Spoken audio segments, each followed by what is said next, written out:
کیا دنیا کا سب سے زیادہ تصویر کھینچا جانے والا ہوٹل وہی ہے جہاں مہمان پہنچ کر خاموشی سے افسوس کرتے ہیں؟ برج العرب جو دسمبر 99 میں کھولا گیا تھا اور فوراً ہی اسے دنیا کا پہلا 7 ستارہ ہوٹل قرار دے دیا گیا۔ یہ خطاب کسی بھی سرکاری ادارے یا کسی ایسے درجہ بندی کے نظام نے نہیں دیا جو پوری دنیا میں موجود ہو۔ یہ لقب خود اس کی تشہیری ٹیم نے بنایا تھا۔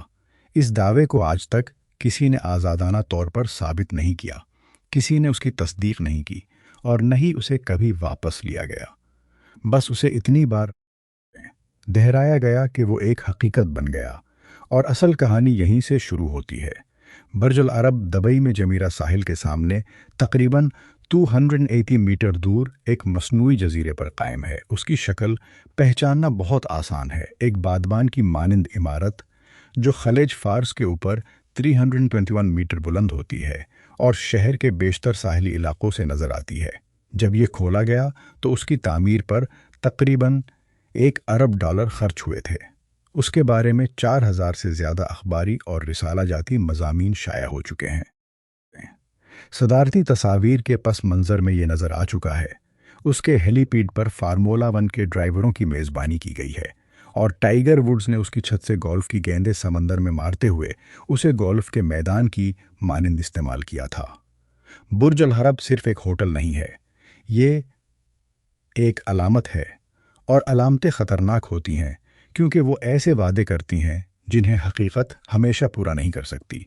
آج ہم بالکل اسی بات کو تفصیل سے سمجھیں گے کہ یہ وعدہ دیکھنے میں کیسا ہے، اس میں داخل ہونے کی قیمت کیا ہے، وہاں پہنچ کر آپ کو کیا ملتا ہے، اور آخر تصویروں اور وقار کے باوجود برج العرب دنیا کی سب سے زیادہ دیکھی جانے والی، سب سے زیادہ تنقید کا نشانہ بننے والی اور سب سے زیادہ متنازع پرتعیش منزلوں میں سے ایک کیوں بن گیا ہے؟ ہم ظاہری شان و شوکت سے نیچے اتر کر اس کی معاشیات، ڈیزائن کے تضادات، مہمان اس سوال تک جائیں گے جس کا جواب سونے کی کتنی ہی تہوں سے نہیں دیا جا سکتا۔ اگر آپ ان لوگوں میں سے ہیں جو کہانی اور حقیقت کے درمیان موجود فرق کو سمجھنا چاہتے ہیں تو آپ بالکل صحیح جگہ پر ہیں۔ یہاں سے یہ پورا نظام اپنا عکس دکھانا شروع کرتا ہے، ایک ایسے شخص کی حیثیت سے جو ہوٹل کا مہمان نہیں ہے۔ اگر آپ برج العرب میں داخل ہونا چاہتے ہیں تو آپ کو کم از کم ایک مخصوص رقم خرچ کرنا پڑتی ہے۔ حالیہ برسوں میں یہ رقم تقریباً $500 فی شخص رہی ہے، صرف آپ ہوٹل کے کسی ریستوران میں کھانے یا پینے کی میں استعمال کر سکتے ہیں۔ وہ ناشتے کا تجربہ جو اکثر ان لوگوں کو فروخت کیا سکتے ہیں، وہ ناشتے کا تجربہ کو فروخت کیا جاتا ہے جو اندر کی تصاویر بنانا چاہتے ہیں۔ اس کی قیمت تقریباً $150 سے $200 کے درمیان ہوتی ہے۔ یہ قیمت انڈو کے معیار کے لیے نہیں ہے، بلکہ داخلے کے لیے ہے، اس مرکزی ہال کی شان و شوکت اور اس کے پیچھے موجود بلند و بالا تعمیراتی منظر کے لیے ہے جب آپ ہاتھ میں کافی پکڑے کھڑے ہوتے ہیں۔ یہ روایتی مہمان نوازی کی معاشیات نہیں ہے، یہ داخلے کا ٹکٹ ہے جسے کھانے کے نام سے پیش کیا گیا ہے، اور یہ آپ کو پوری عمارت کی منطق کے بارے میں اس وقت ہی کچھ بتا دیتا ہے جب آپ اب بھی بیٹھے بھی نہیں ہوتے۔ پھر آتے ہیں کمروں کی طرف۔ یہاں اعداد و شمار عجیب محسوس ہونے لگتے ہیں۔ برج العرب میں 202 سویٹس ہیں، ہر کمرہ 2 منزلوں پر مشتمل ہے، یعنی ایک ہی بکنگ میں 2 منزلوں کی جگہ ملتی ہے۔ ابتدائی درجے کا سویٹ جو سب سے چھوٹا کمرہ ہے تقریباً $1500 فی رات سے شروع ہوتا ہے۔ شاہی سویٹ جو اس عمارت کی سب سے مہنگی رہائش ہے، اس کی قیمت $18,000 فی رات تک پہنچ سکتی ہے۔ یہ انتہائی پرتعیش ہوٹلوں کے شعبے میں کوئی غیر معمولی بات نہیں۔ مالدیپ اور ٹوکیو میں ایسے ہوٹل موجود ہیں جو اس رقم کے قریب پہنچتے ہیں یا اسے عبور بھی کر جاتے ہیں، لیکن برج العرب کی قیمت کو بنیادی طور پر عجیب بنانے والی بات یہ ہے کہ اس عمارت میں صرف 202 سویٹس ہیں، مکمل طور پر بھرے ہونے کی صورت میں، جو ہمیشہ ممکن نہیں ہوتا۔ اس ہوٹل کی زیادہ سے زیادہ روزانہ آمدنی صرف کمروں کی فروخت سے اتنی نہیں بنتی جتنی اس پیمانے اور اس شہرت والی عمارت سے توقع کی جا سکتی ہے۔ 202 سویٹس جن میں سب سے $1500 سے $3000 کے درمیان ہوتے ہیں۔ ایک اوسط رات کا حساب لگائیں اور پھر اس کا موازنہ اس عمارت کے اخراجات سے کریں۔